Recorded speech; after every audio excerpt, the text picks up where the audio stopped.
Please consider supporting Black Women United YEG for the protection and advancement of black women and girls in Alberta. You can learn more about them at bwunited.ca.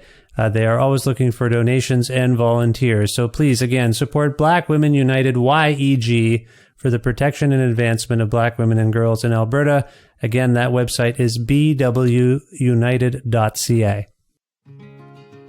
This is Dmitry Samarov from Chicago, Illinois, and I love listening to Vish Khanna's Creative Control because whether he's talking to a favorite musician or actor of mine or someone I've never heard of, it's as if he's introducing me to a new friend. And the way things are going, couldn't you use a new friend? Listen now. To make your flexible monthly donation to Creative Control, please visit patreon.com/creativecontrol today.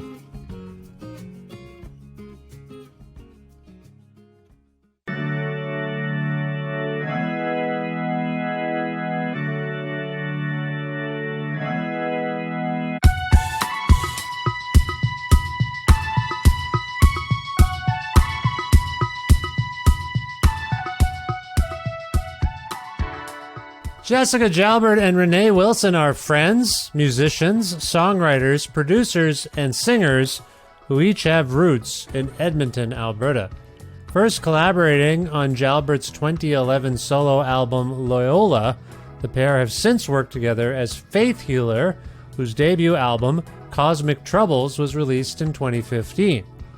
All has seemed rather quiet in the Faith Healer camp since touring ceased for 2017's stunning album, Try, but the band has returned with the searching yet mature new album, The Hand That Fits the Glove, which was released by their longtime label, Mint Records, on October 13th, 2023.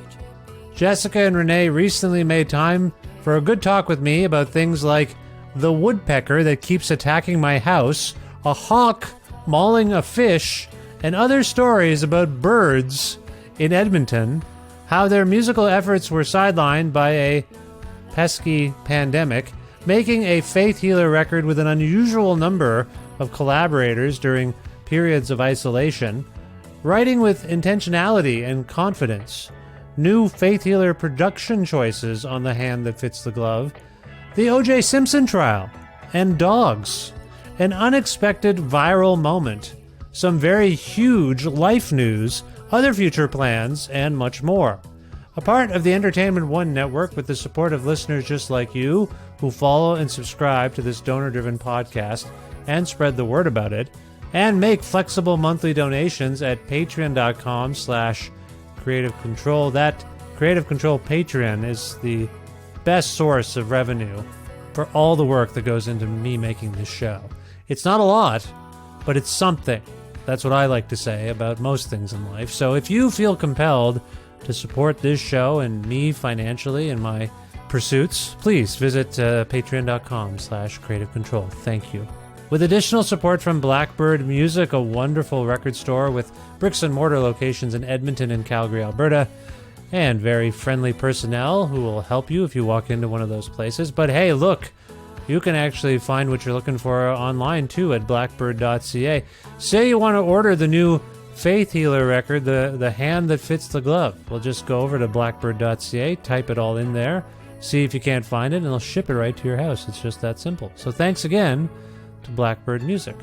Plus in-kind support from Pizza Trocadero, The Bookshelf, and Planet Bean Coffee in Guelph, Ontario, and Granddad's Donuts in Hamilton, Ontario. All wonderful independent businesses, by the way.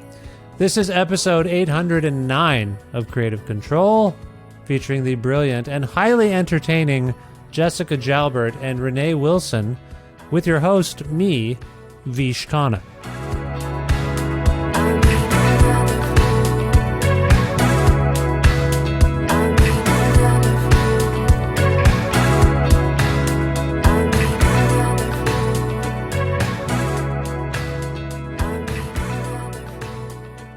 Hi, Jess. How's it going?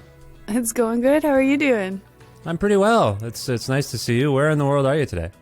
I am probably about 20 blocks from your place, actually, in Edmonton, Alberta. That's where I am today too. Yeah, it's. Yeah. I thought I had this goal to do some in-person interviews for the first time in 3 years, and recently there was friends of mine were in town in a band, and I thought I could do an interview, and then the person got sick and said I shouldn't do it, and I'm like, oh, okay.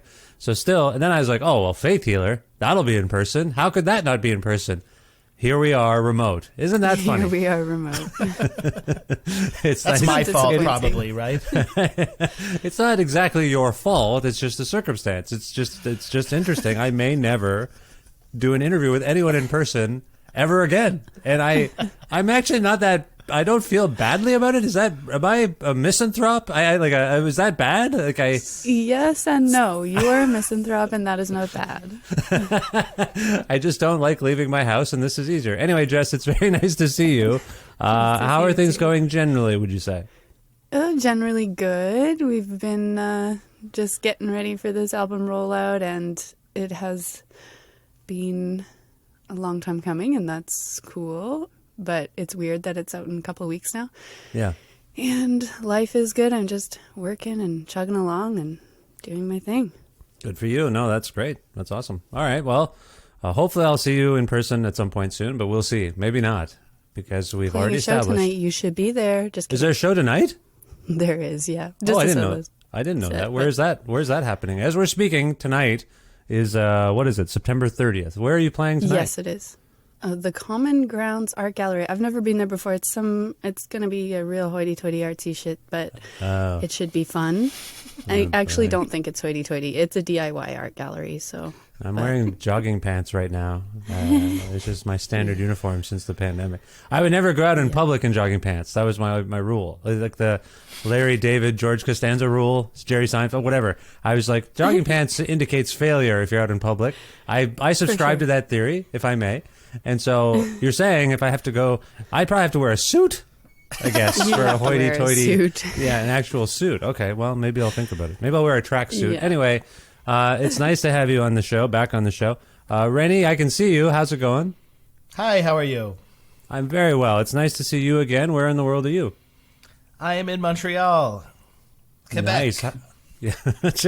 Yes, that's where that place is generally. Is there another Montreal? I feel like there is, like somewhere in the I world. think it's in Wisconsin, or Is it No. or Minnesota? something like that? Quick Like Google an search will show you. Yeah, okay. I got my There's a internet Montreal off. in the States that comes up sometimes when you put Montreal in the maps. I see. Have you ever thought to route a Just quite tour? amusing. Can you route a tour to play that Montreal just to do it? You probably could. It's like Rust Belt area, so why not? You should play it. It'd be really confusing. Just put it on Facebook. I'll be in Montreal today. All Everyone shows Montreal tour. It's like there's this new venue in Montreal. Have you heard of it? It's wrong Montreal, dude. up. They like a lot of cheese, apparently. No, it's nice to have you back on this show there. How are things going for you generally? Generally great. It's very nice here in Montreal. It's going to be another heat wave, October style. We've had a few of those. We had a September heat wave about a month ago, and now there's an October one at the beginning of the month. Oh joy! Oh boy.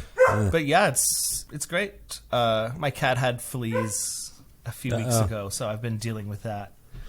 That's sad to hear because cats. You hear dogs having fleas. Do cats often have fleas? I didn't know that. I guess I'm not used to fleas or like little bug vermin, but since moving to Montreal, it's a bit warmer than Edmonton, Yeah. and there's a lot more of these like pests. It seems so. This is my first flea encounter. What is your Definitely get the shot. Get your cat the treatment. That's the easiest way out. Yeah. What's your cat? What's your cat's name? Mouse. You named His your name's cat. Mouse. You named your cat after its species' arch nemesis. That seems like a mind game. Why would you name the cat Mouse? I don't know if he's happy about that because he squeaks. Oh, I see. That's nice. No, that's lovely. Actually, I have a question. Mouse's qualities. So Rennie, you're originally from Edmonton, is that correct?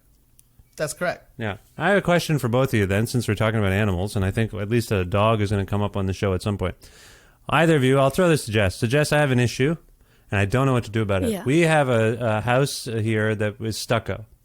And what has been happening over the last year is, I thought it was the same one, but I think it's now different ones. A woodpecker will come to the house.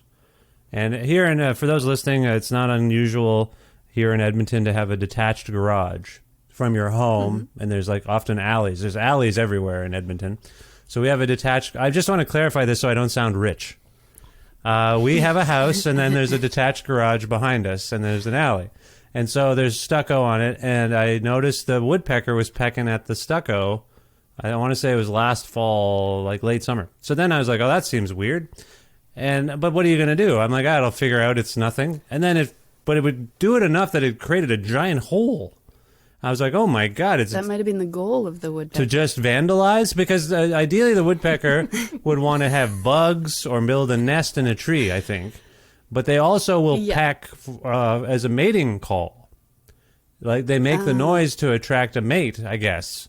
It's like drumming. Yeah. I'm a drummer. I can actually relate to this. This is why I got into drumming, to mate. Is that how you got your wife? No. But anyway, so then we got it fixed. And then we went away to Ontario for 3 weeks recently in the summer. Come back, it's back. A woodpecker, almost the exact same spot. So then I'm like, what the hell? And then the other day on the front of the house, woodpecker pecking through. My question to both of you is, because I want to kill the woodpeckers now. I don't like to kill anything. I want to kill them because I don't know what else to do. People are like, you should get an animatronic owl. I'm like, what? And it's like an owl that pretends it's like if the woodpecker comes by, it flaps its wings and goes boo, and you're like, what? I don't want to do any of that stuff. Do you guys know? I'll start with Jess. Do you know anything about the woodpecker issue here in Edmonton or Alberta? Is this normal?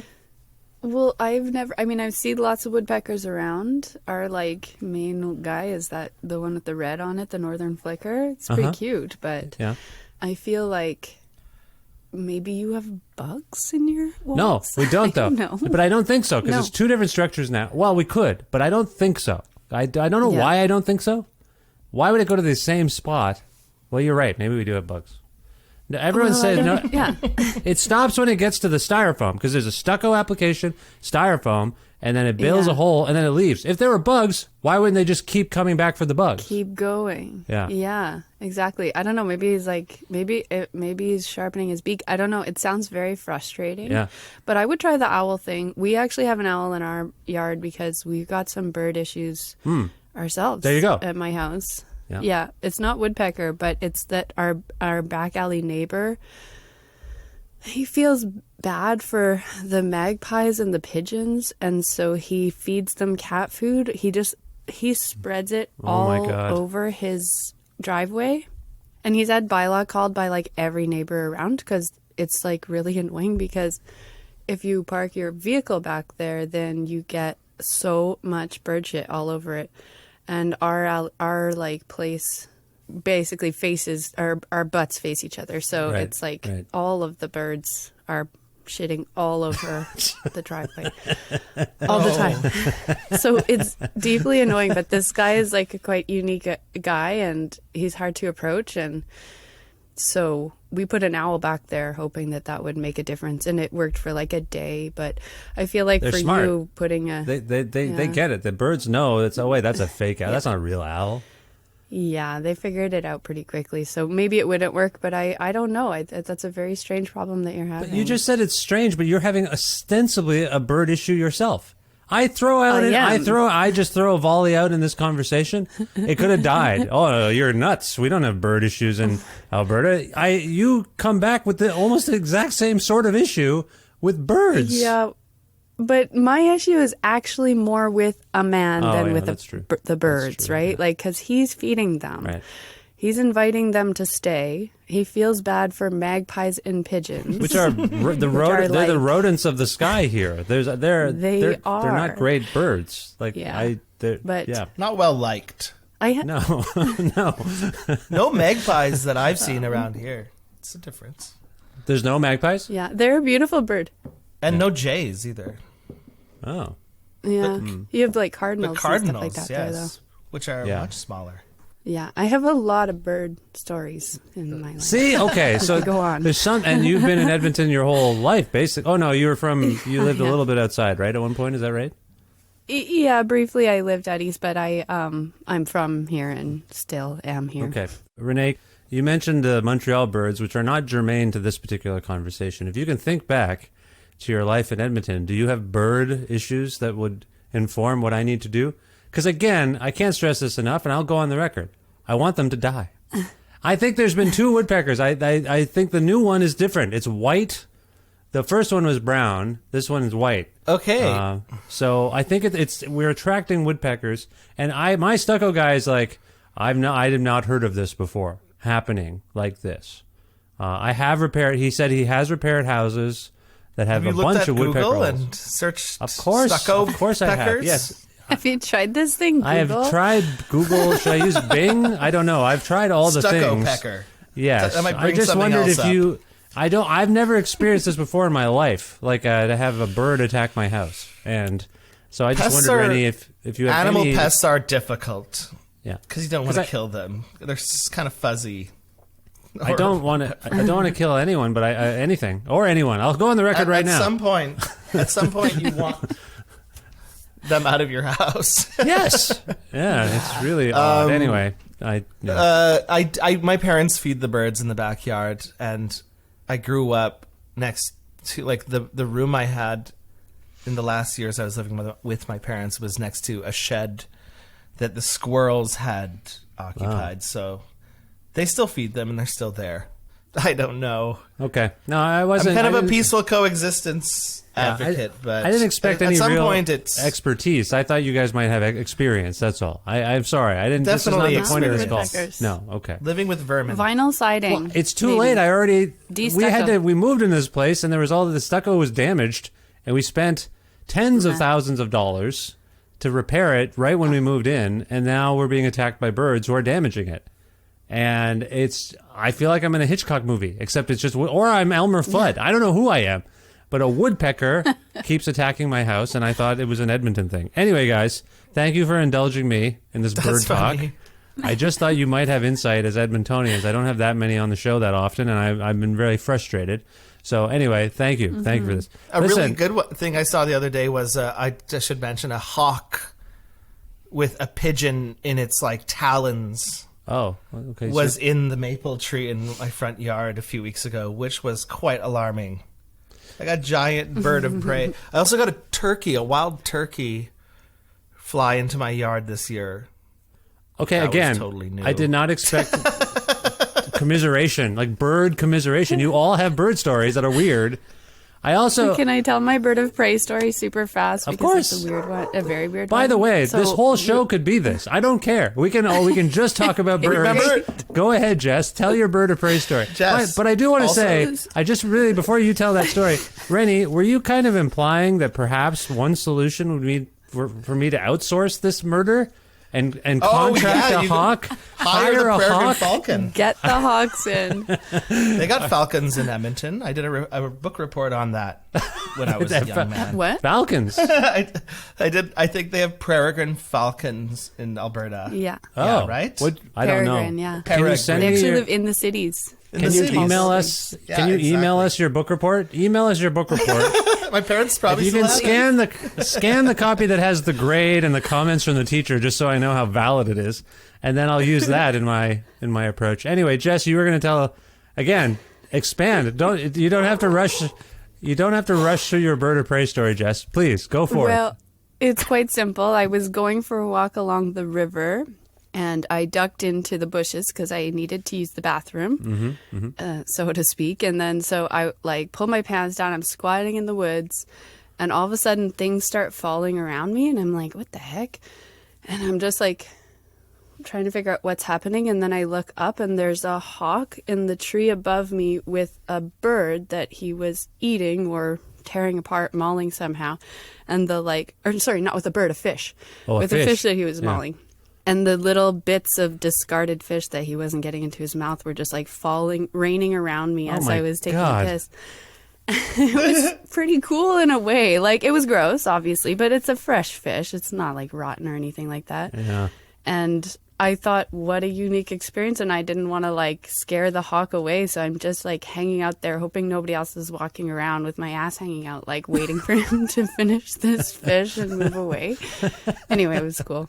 That's my story. That is a very unique story. It had everything. I can't think of anything that story was lacking. Thank you.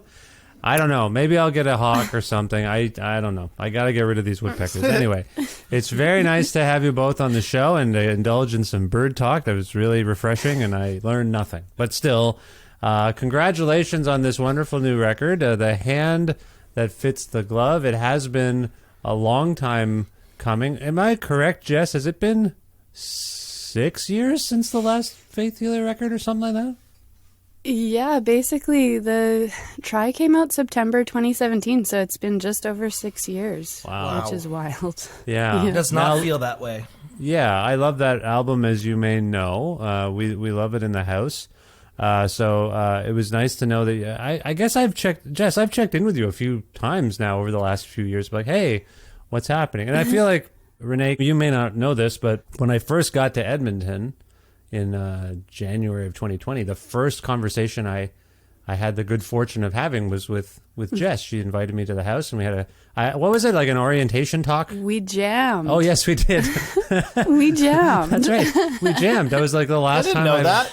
Yeah, we did. Yeah. I think it's on. Yes, it's on the podcast. That's right. At the end, a little rough recording of us jamming with John Common. It was me, Jess, and John Common. Yeah, it was fun. It was. Yeah. I wish I'd played better. I don't know. I'm playing a bit better these days, but anyway, it's fine. I mean, likewise. Anyway, that was very That lovely. was fun. So that was 3 years ago that I was like, "What's going on?" And I feel like, Jess, you were like, "Yeah, there's something, but it hasn't quite started." Anyway, can you again? I know this can be a little bit boring. Life happens. Things take their time, whatever happens, but that's a considerable amount of time. Can you sort of discuss why you suppose it's taken this long for a new Faith Healer record, Jess? Yeah, I mean, sure. Like, I think that basically since like 2019, I've been telling people next year, next year, right? Yeah. And then, of course, the whole pandemic thing happened. That we can easily blot out 2 years with that explanation. Nobody needs to know why. But like, we were working on it. We really started kind of working on it like after we stopped touring Try, like forever ago. And then 2018, I think. That's when we yeah, started. we might have done like our first little demo in 2018, probably. I'm pretty sure we did And then. yeah. I think so. Anyways, yeah. So 2018 is when this started. Okay, so that's 5 years ago as we're speaking. Well, and then our plan essentially was to wrap it up in February of 2020, but we all know what happened the next month, right? And so I went to Montreal. We had this idea. There was some stuff happening. We had this idea that we would wrap it all up in 2 weeks, but then it took us about a week to get into actual recording at that point because there was like a new studio being built that we were trying to participate in. So we didn't quite finish it, but it was like, oh, well, we'll come back and finish it right away, and then it'll be like done, right? So the idea was it'd be out in 2020, I think. Okay. And we even like wrote a song called 2020, and we released it in January of that year as like a little teaser track. And then like we can blame a lot on pandemic. Sure. Legitimately. Yeah. I think, And then we also- by then we had finally gotten enough momentum to like really finish it off. Yeah, we had deads for everything. So- But and then that then- happened. Sorry, Rennie, what time period did you feel like were you describing? So earlier? when we came together after kind of demoing, like we did some demoing now and again from 2018 and 2019 through those years. I think we met up a few times and just sketched a bit. Oh, okay. But when yeah. we actually got to February 2020, we like had the band involved and Oh, you know, that far we back. had Okay.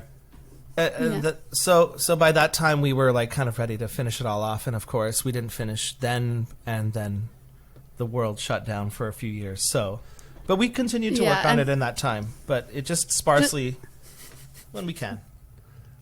Yeah, to clarify, the biggest hurdle is just like we would if we lived in the same city, we would have been able to continue to work on it, you know, in Yeah. a careful way or whatever. But I live in Alberta, Renee lives in Quebec, and so getting together just became kind of difficult. So Are you? I mean, are that's you? really- always the hardest part. Yeah, Renee, are you guys file traders? Like, do you? Sorry, that makes it seem like you're in some sort of nefarious shadow realm. No, but do you guys trade ideas over the internet? You know, back and forth, given your distance, long distance. Seldom, but yes. Seldom. Oh, so it's mostly like you in person work on stuff, and I think so. What do you Yeah. think, Jess? I mean, yes, basically. Like we don't do much file trading, but we do like I'll demo things Yes. right on GarageBand at home, Demos. like with shitty MIDI, like really really low quality demo kind of my ideas, and then I'll either send them or show them to Renee when we're getting together, and so that's like the extent of it, basically. okay. So Renee, the narrative around Faith Healer is that it's ostensibly you and Jess who write the songs and come up with the songs together and record the songs together. So as a duo, and even though we're hearing a fully fleshed out band sound on your records, am I correct, Renee? Like it's you two basically making most of the sounds traditionally. I mean, before this record. Traditionally, Yeah. that's right. Yeah. So, and I forget who are you the drummer generally?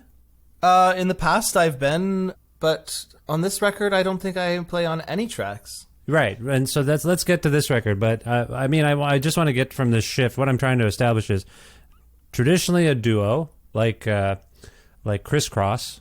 I know, what do they call? Is that Yeah. the name of the group? Yeah, Crisscross. I was going to say the White Stripes, but I thought We're that like a Hall & Oates. You're right. So it's you two, and then when you tour, you have a band. Actually, you know, before we get to this record and the fact that I'm spoiler alert, everyone. Other people collaborated with Jess and Renee on this new record, and that's what I'm getting to. But can we first, Renee, can you talk about why you've been operating ostensibly as a duo to make records? Is it the long distance issue? Like, is it just easier for you two to do it instead of bringing people in? Or has it been, I should say? Can you speak to that? Like, why? I think Yeah. it's probably because Jessica and I started making records, just the two of us. Well, we kind of had a band way back in the day when Jessica was still going by Jessica Jalbert. Yeah. But when we made that first record, it was a lot of us in the studio, I think. Or maybe in that era, we kind of broke away and started making the first Faith Healer record, Cosmic Troubles, just the two of us. And I think maybe just, I don't know, we felt free at that time, maybe from the band, just to do something more like refined and personal, or I don't know what, like something more distilled towards our tastes at that time, I think. Right. Okay. I didn't know if that makes sense. No, Does that make sense, Jess? What do you think? I mean, and yeah, then I'll we've just chime kind of in a stuck little- together since then. Just, I don't know why. Yeah. Yeah, I mean, my take on it is similar. Like we had been playing together. Like, I can't remember if you were drums or bass for the. I mean, Jessica Jalbert band existed. Sometimes Renee played drums. Sometimes I had Aiden. Remember, I had other That's people. true. I played so bass it as was- well. Yeah, and then Cosmic Troubles. Those songs had already been fleshed out as a band. But then I think what happened in my mind is that as we were making Cosmic Troubles, which we already had, like the songs were already arranged in a sense, but then when we were in the studio, so much changed. We were really working on each other's schedules too, and I think like it was just easier for it to be just the two of us rather than to like bring a bunch of people in. And then the songs really kind of transformed in that way, and so then as we've continued to move from that, like working on Try, it was just like kind of a no-brainer for it to just be the two of us. I see. Yeah, I think at the time I felt very like smug about creating like our kind of lo-fi indie-ish sound, like just kind of feigning that it was a real band performing on the first record. I felt like, oh, we convinced them that we're like just a band, and this isn't like some studio thing. I don't think anything of that now, but at the time I definitely was like, oh, it's cool to like, you don't need anyone else. You just can be yourself and create your own universe. And I think with Try, we were really leaning into that. And that was a very creative woodshed time, I guess. Okay. It all happened I mean, in it's- a much shorter time. Yeah. I think that there was a lot of value to it being like really insular like that for a while, because there wasn't really like a lack of ideas or anything like that in terms of like what we could do. And so it's just like more experimental when you're using your own time. We called it both of our bands. It was like, kind of like a shared thing. And so we didn't have to like have anybody sitting on the couch behind the console being like, okay, what do you want me to do? Like, I don't know. It's just more free that way when it's just two people, I think. Yeah, Or the only thing just us holding you anyway. back is like, how well can you fake it? I think at that point. Yeah. And Yeah. I think for the new record, we had hit a wall with that maybe, and Mm-hmm. it's like we only have so many skills, Yeah. and we're good at making the records that we make, but it's definitely a limitation. So And we also had just so many other skilled people from having, Yes. like, we toured with these people, and suddenly it was like, oh, wow, like, I know what you can do. So it was easier to ask somebody to do what we knew they were really talented at, I guess. Yeah.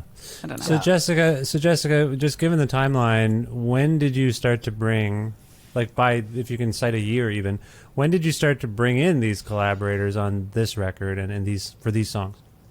That would have been 2020, I think. Like when like Renee was talking about 2018 and 19 when we were woodshedding or whatever, and that was just us. But then as soon as we started recording Beds in earnest, it was February 2020, and we had Mitch Davis involved.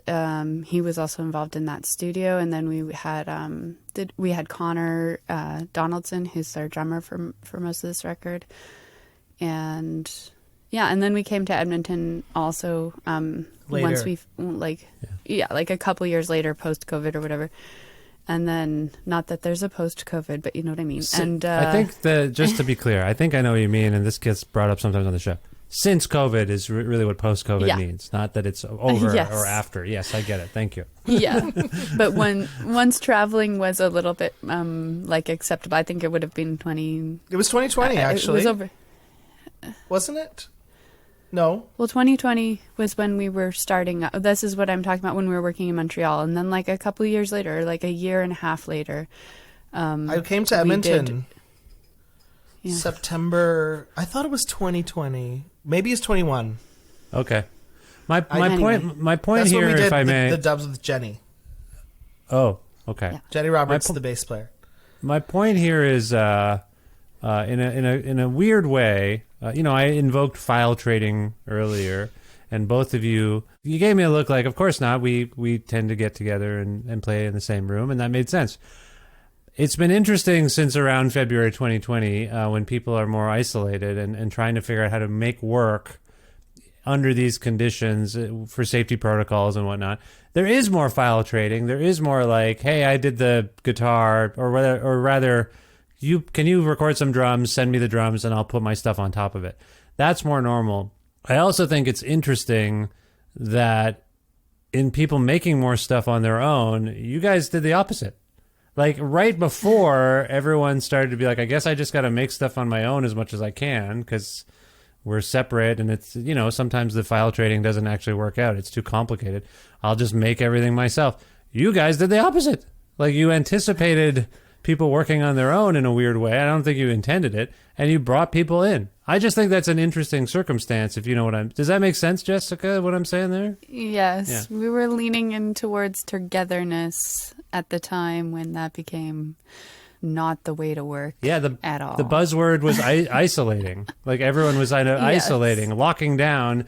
You did an outreach thing. That's a weird. Yeah. I think Faith Healer is a bit of a magical thing, and a mystical thing. And I think you have your finger on the pulse of the zeitgeist and the universal timeline. And I feel like you anticipated something. Do you know what I'm saying? Yeah, maybe. I mean, I also feel like we have the finger directly opposite of the pulse. Based on what you're saying and how it feels sometimes too, like we are checking the pulse of a dead guy or something. Like, But anyway, Checking the Pulse of a Dead Guy is a great new album title, by the way. I think that could have been. yeah. Renee, do you see where I'm coming from there? Like, instead of keeping it as a duo, you brought people in. But we do work in very, very brief spurts, you could say. So even though, like, it's a complete album, and it's like, congealed and all sounds correct, but it was made up of, like, the collaborations.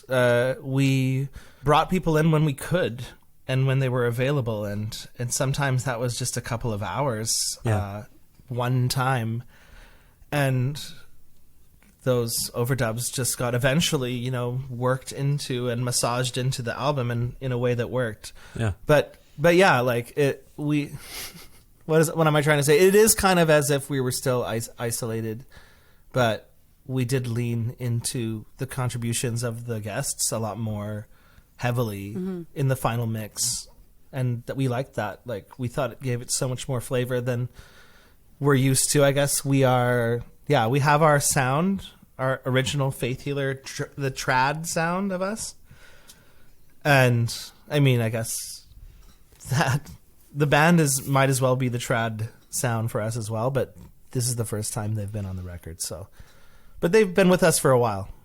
Everyone on the record. I appreciate that you've touched upon the trad sound of Faith Healer, because again, and I don't mean to do a psychoanalysis of this record or its sound per se. I kind of think of Try in particular as having a haze, an ambiance to it that it creates a bit of murkiness in how I relate to the songs. Like, I hear you're playing, but there's just that little bit of ambiance, let's call it. I have found in listening to the new record that it's a little cleaner. It's a little more direct. And again, I don't mean to be too heavy-handed or hokey about it. You've brought people in. You've created community on a Faith Healer record. If we follow my train of thought, you're communicating a little more clearly in a time of great murkiness. Jessica, am I an idiot that deserves to be attacked by a woodpecker? Is that why? Am I too wanky with this? Does that make sense? Do you feel like what I'm saying is clear and true? No, I mean, I think what you're saying is clear and true, and it's nice to hear that interpretation in a way. Like, I agree that I think it does sound more, like that sheen or that haze that maybe was on Try that you're speaking to definitely is lifted. Like, this album is less of an experiment with what we can do or what territory we can go into, and it's more just like, okay, let's make these songs together, I guess. Was that intentional? I guess is really what I was asking. Like, did you intend to make it sound a bit more, I don't know if direct is the right term. Oh, dear. Yeah. I don't know if it would have been, like, I don't think it was intentional in I don't think so a way, either. Okay. I have to say. There was definitely more intentionality, I will say, and I've said this before, behind, like, my side of the songwriting, just the songwriting, and so more intentional, like, lyrically, more intentional, like, even just the fact that there aren't the same kind of long, like, jammy kind of songs that there were on Try, I would say. Like, there's definitely some more intention, and I think that just had to do with us knowing, like, I don't know, what, us just having a clear idea of how we could work and how we could work with others and stuff like that. And yeah, I mean, I know what I relate to what you're saying about the difference between Try and this album in that way. And I think, like, part of it maybe awkwardly has to do with maturity, emotional maturity. I don't know. Well, there is a thing that I think so. Well, it's a production choice, but I think it can also reflect a murkiness or a distortion, or, you know what, let's bury the vocals in the mix. Those sorts of choices can relate to someone's confidence, as Yeah, an for sure. artist, right? And maturity is an interesting term. I think as you evolve and you get more confident and more like, I don't know if it's even assertive is the right word, but you're like, I don't want to hide this as much. I feel like intentionally I want to be more present and clear to my listeners. I guess it's a marker of maturity. It's a marker of some sort of growth. I feel like maturity is not quite the right. Sorry, I'm not trying to insult you, I almost want to say Jess. acceptance or something like that. It's just Yes. like, okay, this is what it is. I don't know. Yes. Yeah. Yes, that's the Yeah. way of putting it. I think it's you accept your voice, your perspective as being valid. I don't know. Is that too much? Because No, yeah, no. I've thought about it a lot just in the context of my own personal growth over the last few years and how like that fits in with art. And it's a very hokey like train of thought that I have when I'm going for my walks or whatever. But I think that like, you know, a big theme of my creative thinking over the last few years has just been like seeing it for what it is, letting go of shame, blah blah blah, that kind of thing. Yeah. And so like I would like to think that that comes through in the records too. And it's weird, like when you're like really new as an artist and you're making music, it's kind of like you're not actually aware of that shame. I'm just going to use that word even though it might not be the right one. It's like you're not aware of it because you're just stumbling through the dark with it all and you're like, what can we do? What's a song? How's this sound? Is this cool? Whatever. And then you get to your like third record or something and then you're like more I'm self-aware. a public figure. Yeah. And you're more self-aware of like your skills, your limitations and the idea, the concept of cool or whatever. So I feel like that's something that, you know, not only in my creative process, but in my whole life has kind of been identifiable as an arc. And now it's just like, I don't give a shit. Like, yeah. I know what I can do and I accept that. And I'm not going to pretend that I can do any better, but I'm going to accept that it doesn't necessarily make it worse. I don't know. It is what it is. No, right? it's really well put. I want to ask you the same question, Renee, because I think what Jess is talking about is kind of artistic self-consciousness that she's letting go of. But in your role, and again, forgive me, I feel in my mind for some reason, I think of you, Renee, as having a heavier hand in production approaches. Is that fair? It's probably accurate. Like you'll Definitely. get together, you'll record things. Are you the engineer as well? I mean, Renee? I do studio work for a living, and I've done Right. it for so long. Perfect. It's my passion. Right, So I right. would say that's accurate. Yeah, But- but your work goes way beyond engineering. It's like the production is True. is its own instrument in the But we band. do agree, I guess we talk about and agree to certain, like, whatever, if there's an overt aesthetic statement we're making, we'll, like, you know, discuss that, and if it's too much or something. There's a bit of sound shaping on Faith Healer Records is kind of where I was coming from. It's not simply the delivery of really fun or great or heavy or interesting songs. I think they come across a certain way is where I'm coming from. So, Renee, given what Jessica was just talking about in terms of intentionality, and I think, and I don't want to put words in her mouth because she just did it herself, but like some level of being less veiled, more direct, that is also like what I'm saying, I think, captured in the production approach. Can you speak to Yes. that clarity that we're getting at? For sure. I think that everything you said was accurate, or everything that Jessica said and both of you were talking about was accurate in that, yeah, I think that in the past, or, you know, we used to come together and make music kind of a bit more haphazardly and, let's say, with a bit more false confidence, as one would have in their younger years or whatever, as you experience this music industry or just being a band.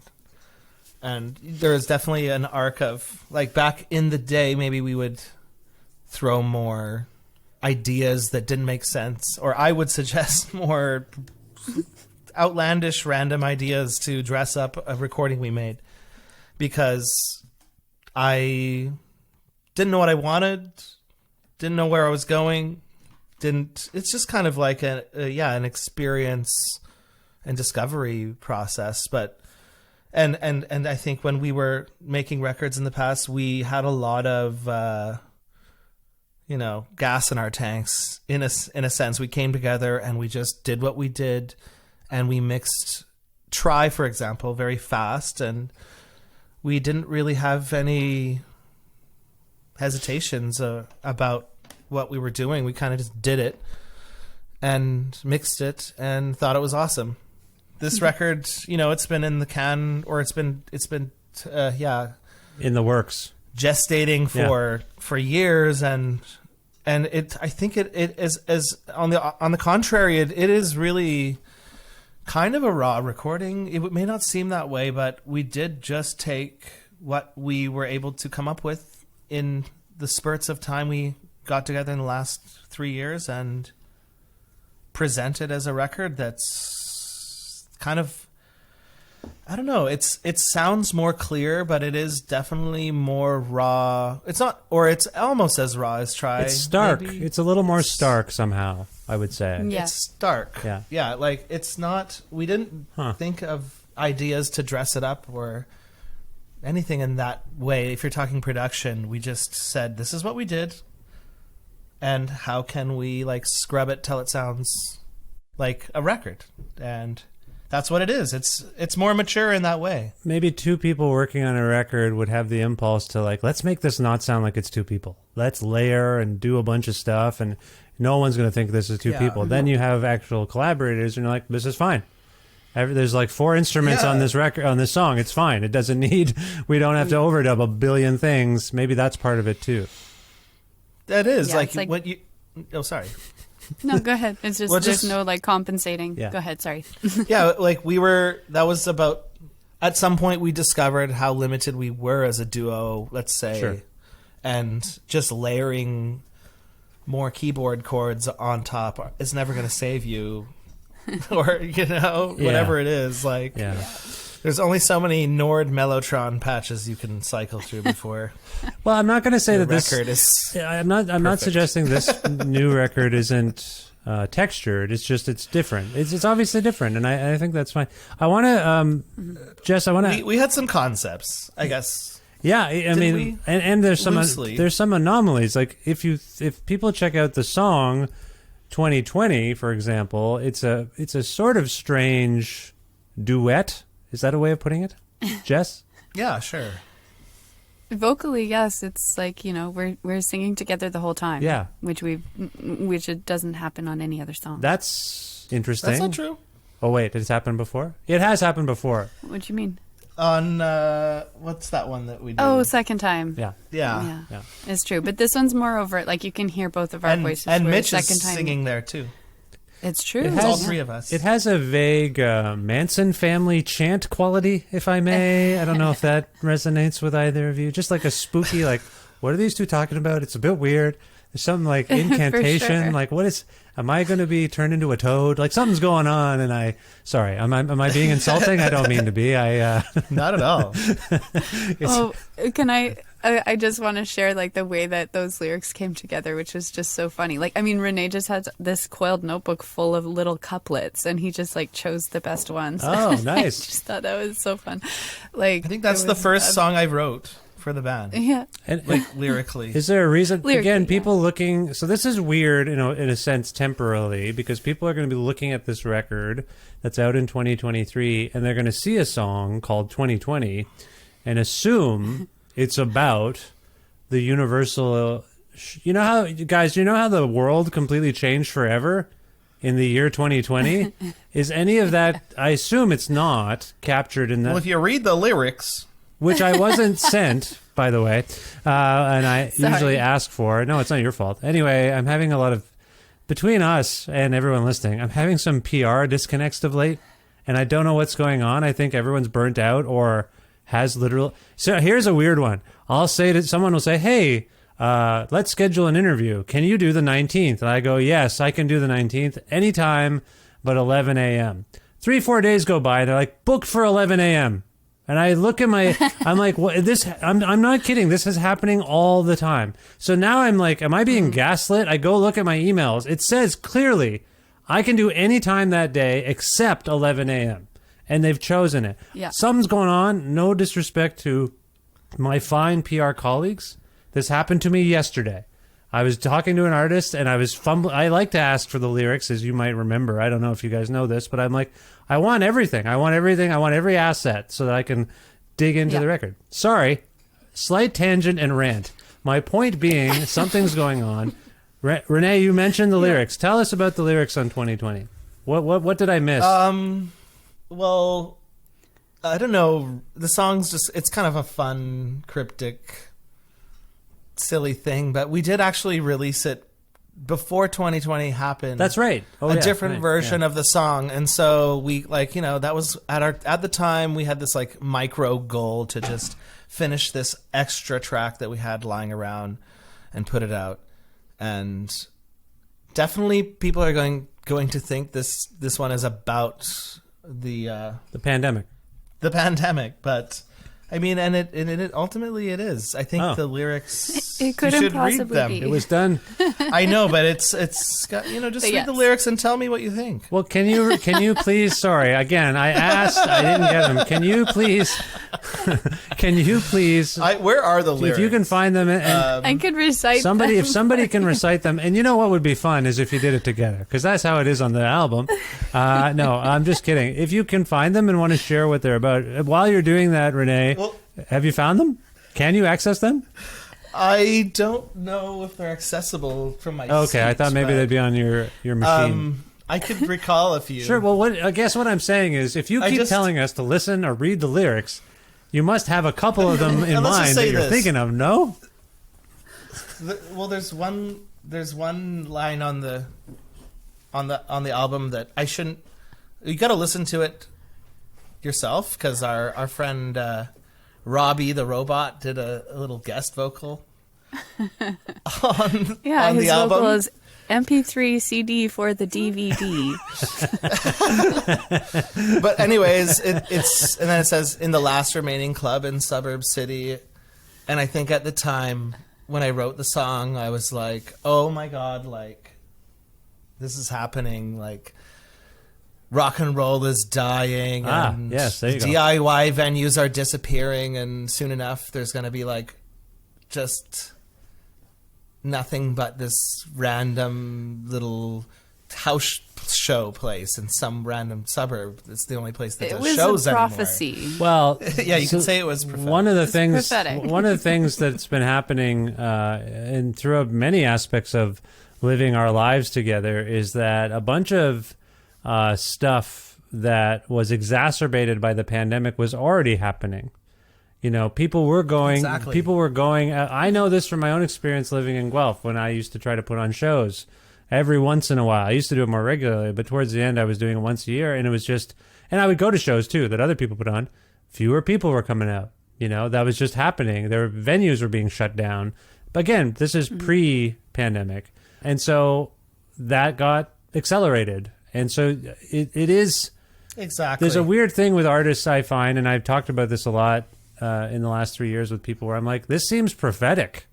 The song you wrote before the pandemic, and they're like, well, it was already happening. I think that's kind of what that one that you could say is... Yeah. Whatever I was blabbing about was definitely already going on. I think artists and songwriters in particular are tapping... I know I was joking earlier about your finger on the pulse. What did we say the album was going to be called? The finger checking the pulse of a dead man or whatever. But I do think musicians and songwriters, whether they realize it or not, are kind of tapping into something that not everyone else has articulated yet or experienced yet. I think it's partially because you guys are often traveling and you're seeing what it's actually like, the actual landscape, the material conditions of being an artist. They are sort of indicative of what's happening. This might sound hoity-toity to some people, but I do think they are indicative of how a lot of different realms are functioning or not functioning, and that has come to pass. So when you just joke about prophecy, I'm telling you, I do this all the time. I'm like, it seems like you knew. Did you write this during the pandemic? And they say, no, that song's like 15 years old. I'm like, that's weird. Like, yeah, well, I already sensed it. You know what I mean, Jess? Yeah, I know what you mean. Maybe it's that, maybe the pandemic was planned by artists. Maybe we did this for a big, giant PR stunt because our PR is not working anymore. New twist on the conspiracy that I hadn't heard. That's interesting. It was all musicians. It was indie rockers. It's indie rockers. Renee, how many lyric... we mentioned this one song, 2020. How many other lyrical contributions did you make to this record? That's it. That's the only one. Okay. Isn't that right? Yeah. Okay. This is my this time only. around, yeah. My one and only. So in the spirit of what we've just been talking about and sort of temporal confusion or prophecy, anticipatory thinking, Jess, sorry, and just so we're clear, in my rant about Publicist, the record I was sent has 8 songs. Is that correct? That is all we wrote, yeah. I'm not. All That filler, wasn't no meant to be. filler. Was not meant to be insulting. I just want to be clear. Yeah. You wouldn't be. Every once in a while, I'm sent a record, and I'm like, and then like I see an official release. I'm like, I don't have that. They didn't send me that MP3 or whatever. I'm missing a song. This isn't throwing anyone under the bus either. But on the final draft of our we hired somebody, a great guy, to write our advance, I guess you would call it, bio? or the write-up that's getting sent around, and it was like throughout these 9 and blah blah blah songs, we're just like, there's 8. There's 8. Okay, sorry. I just want to. I didn't want to misspeak. So Renee is talking about a song he wrote ahead of the pandemic, and you guys temporarily, it sounds like you had most things figured out really before we all started experiencing this thing.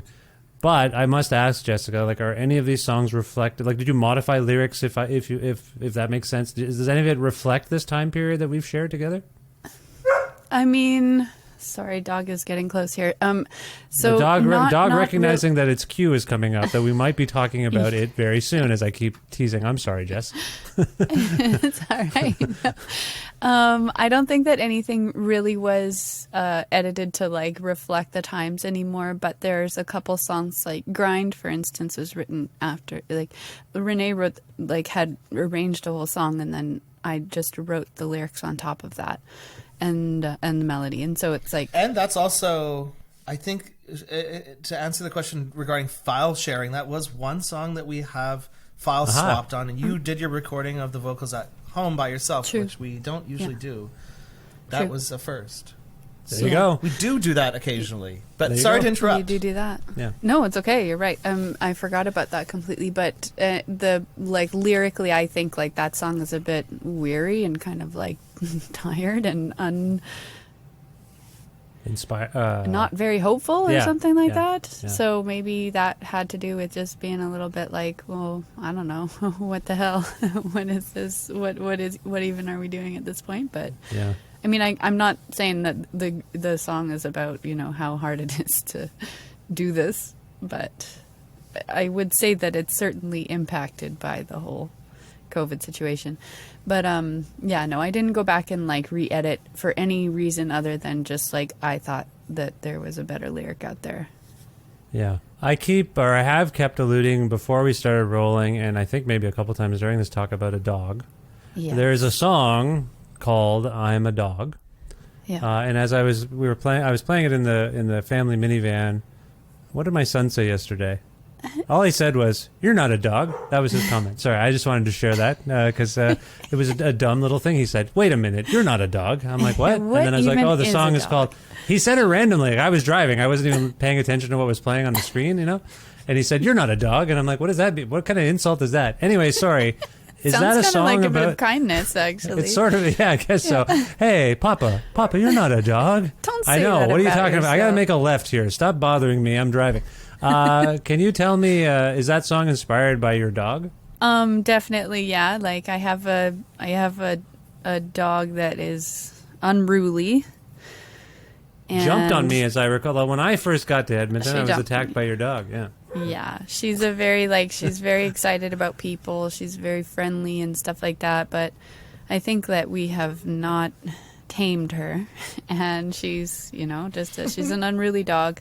She gets what she wants. She's in charge, and she's a lot of fun. She definitely, my concept of doghood is inspired by her, and I also grew up with like outdoor sled dogs, and so my concept of dogs means a specific thing, I guess. And so that song is definitely a metaphor, but it's also, you know, you could very easily just take each line and apply it to my dog Poppy, and that would be like totally appropriate. It does seem like a human being relating to a dog. And I'm going to, because again, I was not sent the lyrics, please, I'm going to try and mangle them. I could just save Sure. all of us embarrassment and not off the cuff recite lyrics, but I'm going to do it. I I'm feel not going to be comfortable. embarrassed. You guys make me so comfortable. I don't care. I'm just going to say what I think I heard off the top of my head, which is something like, I don't like the food I'm eating. I bite the hand that feeds me. I'm a dog. Did I get any of that right? Yeah, like you got the message right. It's I hate the hand that feeds me. I bite the food uneasy. Oh, sorry. I'm a dog. sorry. No, I got that's it great. No, I got it wrong. That's just, you could give me a C- on that. I didn't get it right at all. What is that? As a human being, do you relate to the sentiment of a dog on some level? Yeah, Does that make sense? I think like the song basically is just another, like, you know, I'm kind of a one thought person. And so this song is again just about like me just like figuring out what shame means and how useful it is and how it's not, and I see. Okay. and where to go with it and stuff. And so like as a person who has been a bit scrappy their whole lives and kind of like messy and, you know, a bone breaker, that kind of thing. And then, I mean, not breaking other people's bones, like my own, I guess. Yeah, is yeah, what I'm trying to say. Yeah.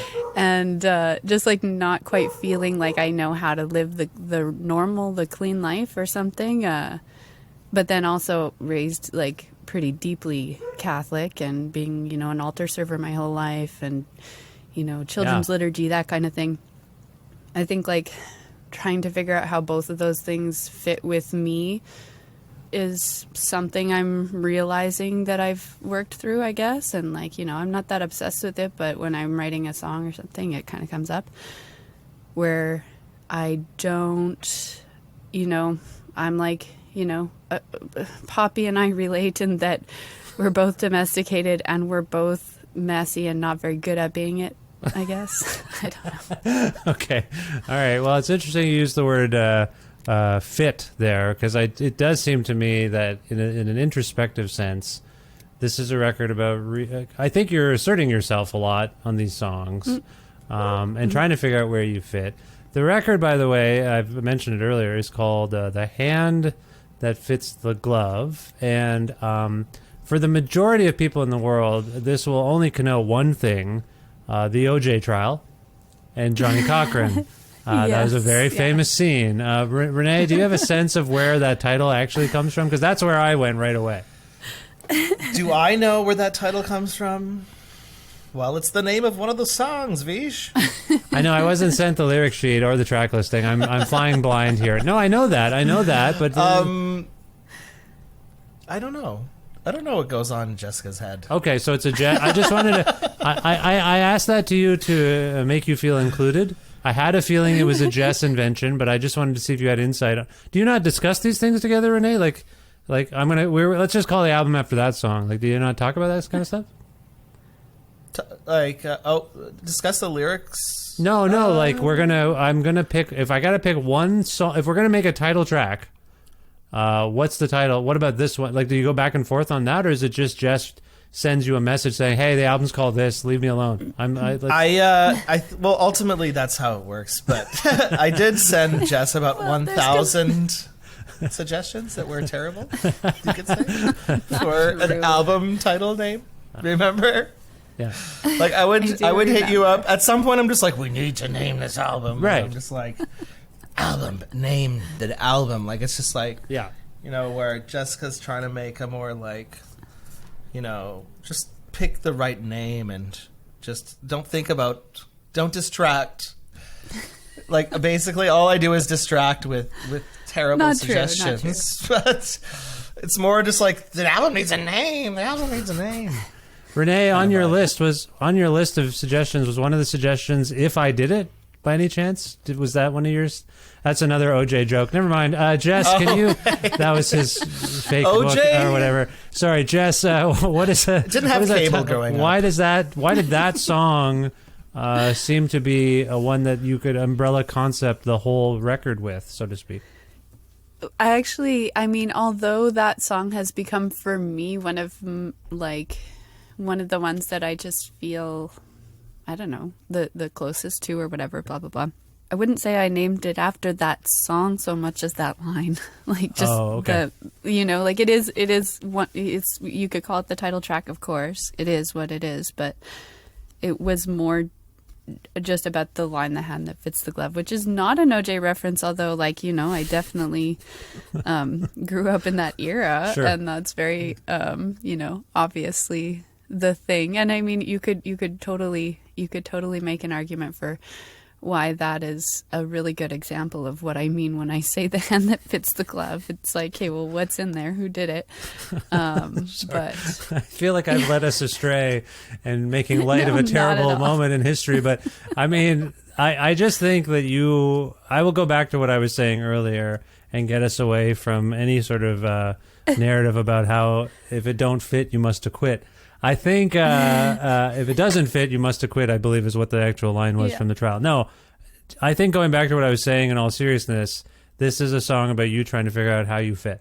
Does that make sense? Mm-hmm. Or sorry, not the song, perhaps a record as a whole. A record. Yeah. Does that make sense? Okay. Yeah. All right. We've gotten away from the OJ trial. That's good. I got us out of there. I got us there, and I got us out. It's a wonderful record, and there's some... You actually have a hit single here that it should be a hit single if it's not already, Another Fool. How excited were you when that came together? Because that seems like, oh, this is candy. This is going to be great. Did it feel exciting to have a song like that in your repertoire, Jess? Yeah, sure. It was really exciting, and maybe Renee wants to speak to that too. Like, I think that was a really fun song to make. It was one of the first that we demoed. And I definitely one of the first that was written, if not the first that was written for the song or for the album. Yeah. And it was, I don't know, definitely one of the funnest songs to record on the album because it's just got a groove and it's like, upbeat. And yeah, I think I can remember in previous albums, like which songs are the most exciting to work on. And I would agree that that Another Fool, as it was coming together, it was like, oh, fun. Like, yeah. Yeah. No, it is really fun. Renee, did you want to speak to it? Like, did it feel like, we got something with this one? It took years for it to click. And yeah, it was one of the first things we demoed. I think a bit of the original demo is on the recording, is it not? Yeah, that's true. There's a little breakdown somewhere on the song, which is from our 2018 session recording on the 8-track in the flooded basement. Yeah. During our first foray into this record. But yeah, that was the last song maybe that came together like as a whole when there had been several drum parts dubbed on top of the original, over in this recording over the years, and nothing ever works. Different drummers. I tried some things. Connor tried something at some point. Had this really awkward drum machine groove. But then, yeah, one day I just... The kick drum in there is just a tuned down metronome sound. Yeah. And it's just... Yeah, it was a drum, like a kick drum. I just added that kick drum sound, which is like a click that's been pitched down a lot. And that was it. I think, we left the hi-hats in from the drum machine from the original demo. And we're just like, this sounds like... so poppy. I think it was, yeah, like when Renee kind of stumbled onto the right beat for it, then it was like, oh, there it is. That's right. It was fun. Yeah. That's right. But I think it's a testament to both of you that your instinctual approach to it ended up on the final version of it. Like that's really nice to hear. Actually, I think you might not have realized you were onto something, but clearly you were. So I just want to commend you on that. I'm not normally one for big pop songs and singles, but that one gets us all moving in the house and in the minivan. I'm swerving through traffic and I'm darting through lanes in Edmonton and hitting every pothole. It's a mess, actually. I regret that you made this song. No, I'm kidding. It's great. Congratulations on that. Thank you. Listen, I want to thank you both for making time to talk about this record and woodpeckers and OJ and all sorts of other weird and hawks and fish. It was great. It was a nice chat. I kind of want to ask, and I don't know where this is going to go because it took quite a while for this record to come out. I want to ask a what's next question in terms of if you're already working towards something new together or not. Renee, is something gestating at this point already? Well, Jessica, we have recorded new material since then. I don't know what that's going to look like when it comes out, but we have recorded good material. Not necessarily Faith Healer. I don't know if that's Jess. Oh. Well, yeah, we recorded while I was in Montreal last, which was a couple months ago. We recorded another song that was just kind of a song I had kicking around, and we talked about. So my solo album from 12 years ago had a viral moment this last year. Just a song. Tell them on about it. And Tell them about it. What happened? I don't know if I caught that. It's kind of silly, but anyways, this music influencer by the name of Derek G said that one song off of Brother Loyal, my 2011 album that Renee and I recorded together, was his secret weapon or whatever. He said everybody loves it when I play it, and I guess this guy has quite a reach. And so he said, I guarantee you've never heard of this, which of course sent people checking it out. And so now we have we went from, I think, 300 monthly Spotify listeners, for instance, to at its peak, it was hundreds of thousands. And then it had went from I don't know, 500 listens to now we're at 650,000 or something. And so, holy Lord, wow. That was really nice and a cute little viral moment. It's not like it did a whole lot. I saw a couple, I think in that first week I made $16 on Bandcamp, and I was like, sweet. So that has been cool, and that's self-released. And so I saw the value of just, that, I guess. I was grateful for that. So we talked about, another Jessica Jalbert record, which was just, my own songs that were kind of more, I don't know, simplified and easier to put together, maybe. I don't know. Maybe even more straightforward, like we did the first record. Exactly. Oh. Yeah. With a band in a room and just easy done. Yeah. And Give so the we people did what one they song want. like that. Give the people what some people want, I guess. So when I came to Montreal, we just took a day and did a little song that I had written, and I thought about putting it out before this album came out, which, I mean, is 2 weeks from now, so who knows, but I might just put it out just for the fun of it. Oh, cool. But in terms of what's gestating, I'm having a literal kid soon, so we're not gonna be able to tour on this. Congratulations. That's amazing. Oh, thanks. Yeah. So I'm stoked about that, but it's also bad timing. But it's I wish we had finished this album a couple of years ago, but we just didn't. I mean, it's great. It's not bad timing. Sorry, fetus, I guess. But when are you, if I may, and I don't mean to pry, when are you due? Early February. I'm man. just past the halfway mark. Good right for now, you. so. Congratulations. Sorry, I didn't know this. Yeah. I didn't get the text. You didn't send the email. I didn't. Anyone would be hearing it here first. I'm not gonna I'm not posting it on Instagram or wow. sending out a big gender reveal or something. Cat's out of the bag. Wow. Cat's out of the bag.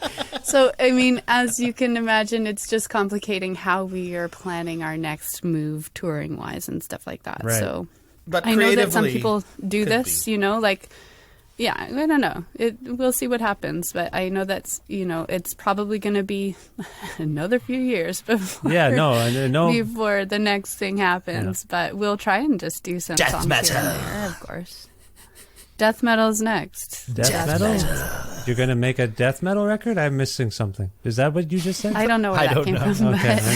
All right. Well, I just thought maybe we should try death metal. Oh, I see. Okay. Well, Maybe.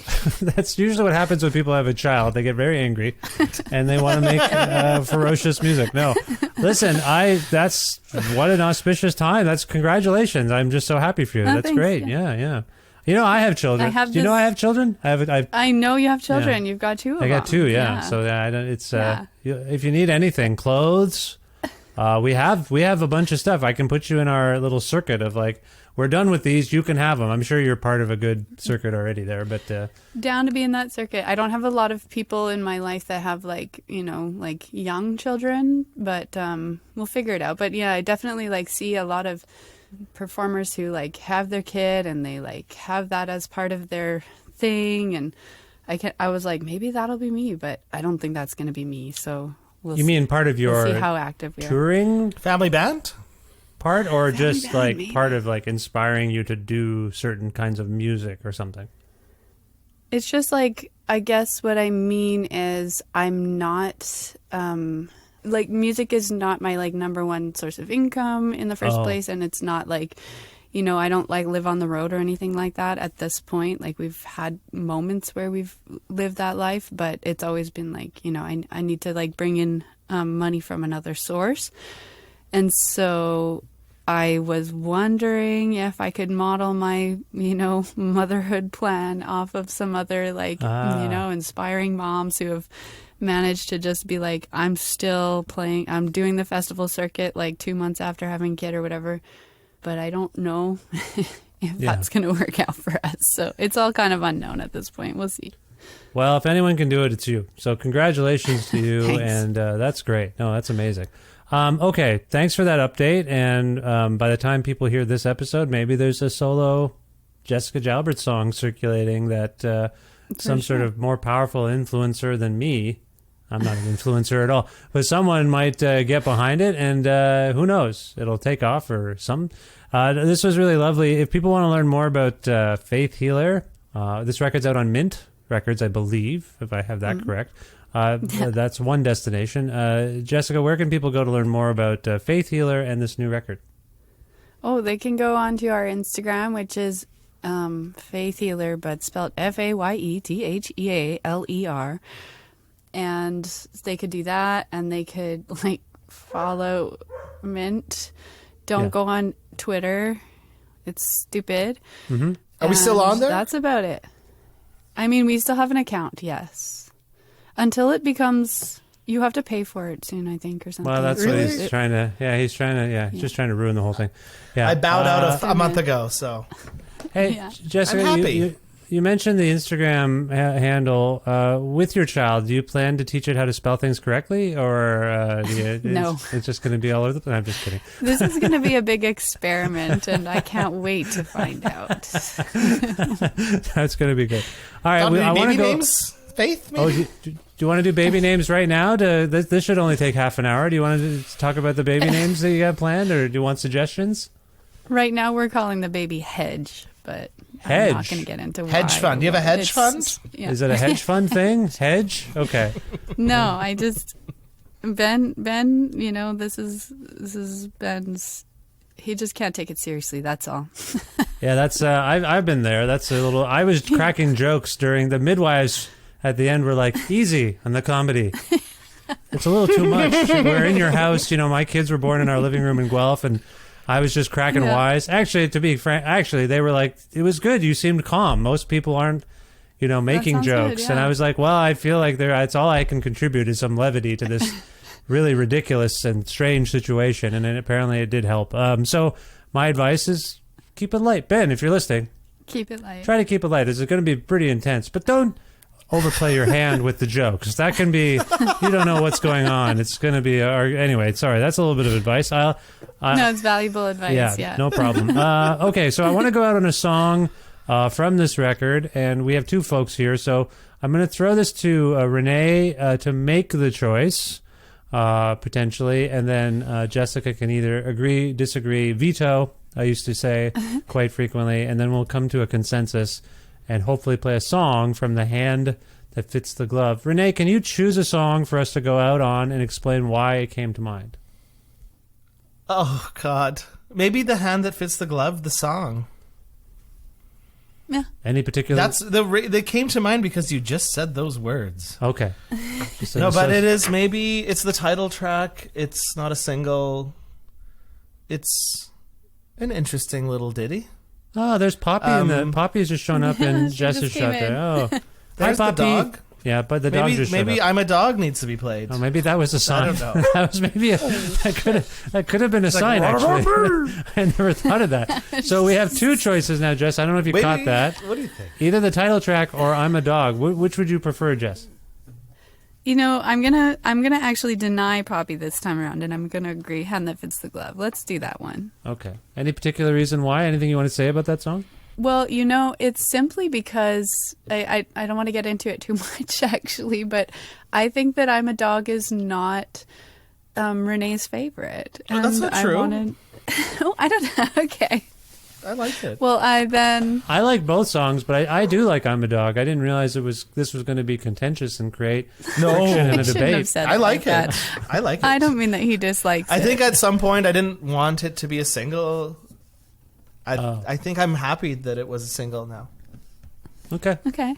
Now Well, I'm very. let's do I'm a Dog. I'm then. confused. Oh, we're gonna go with "I'm a Dog." Okay, is that Yeah, the deal? let's give Okay. the dog what she wants. Okay, this is for Poppy, who's about to have a new sibling, in a sense. This is Yeah. I'm a Dog from The Hand That Fits the Glove by the wonderful band Faith Healer. Renee and Jess, I just want to say, for me, it's always a pleasure to speak with both of you and have you on the show.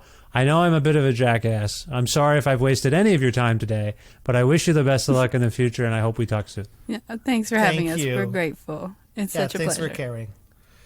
It's really nice. You're the Yeah. best.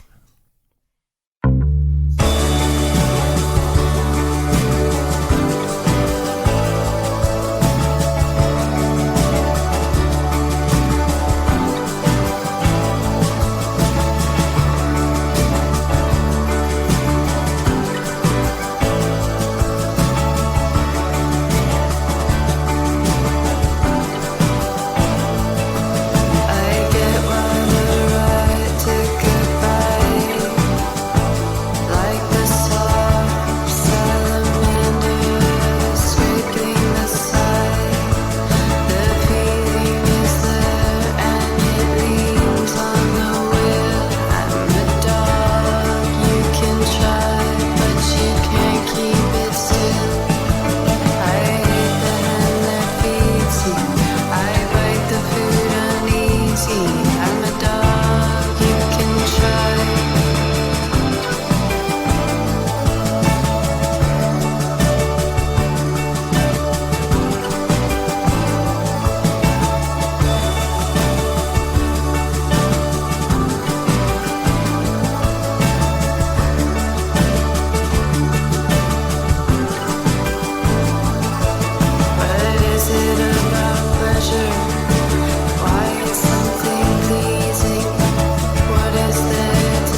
every once in a while, I have too much fun doing this show, and this was one of those times. I really want to thank Jessica and Renee, who, by the way, sometimes used to go by Rennie or Renee, and I got confused. So I get a little confused sometimes. I'm like, it's Renee, but he used to kind of jokingly spell it on social media and stuff like Rennie, R-E-N-N-Y. Anyway, that's why if you heard me oscillate, I didn't mean to be any more insulting than I normally am. Renee, Jessica, thank you so much for being on this, the 809th episode of Creative Control, which is part of the Entertainment One podcast network and is available wherever you get your podcasts.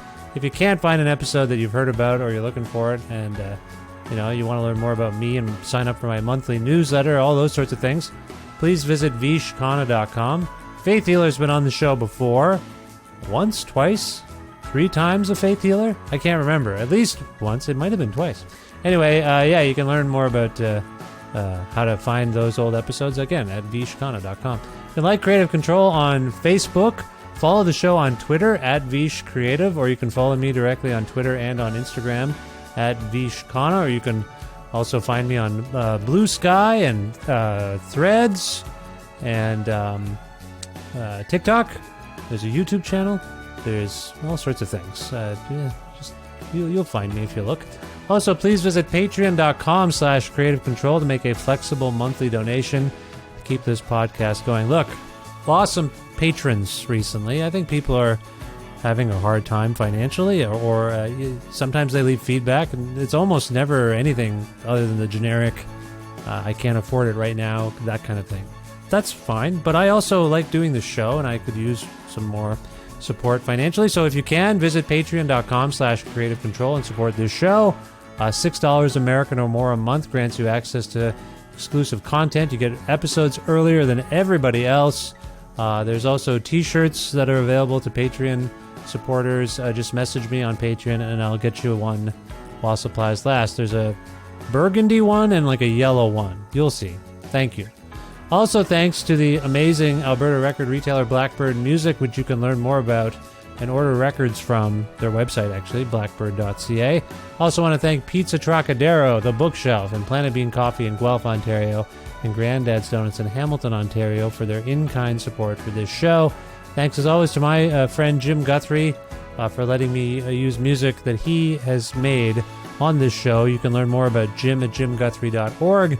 And finally, thank you for listening to this episode with Faith Healer. Check out their amazing new album, The Hand That Fits the Glove. Support that band. Please support this show by subscribing to it and telling your friends about Creative Control and spreading the word about it. It means a lot. I'm going to go. I will talk to you soon. Bye for now.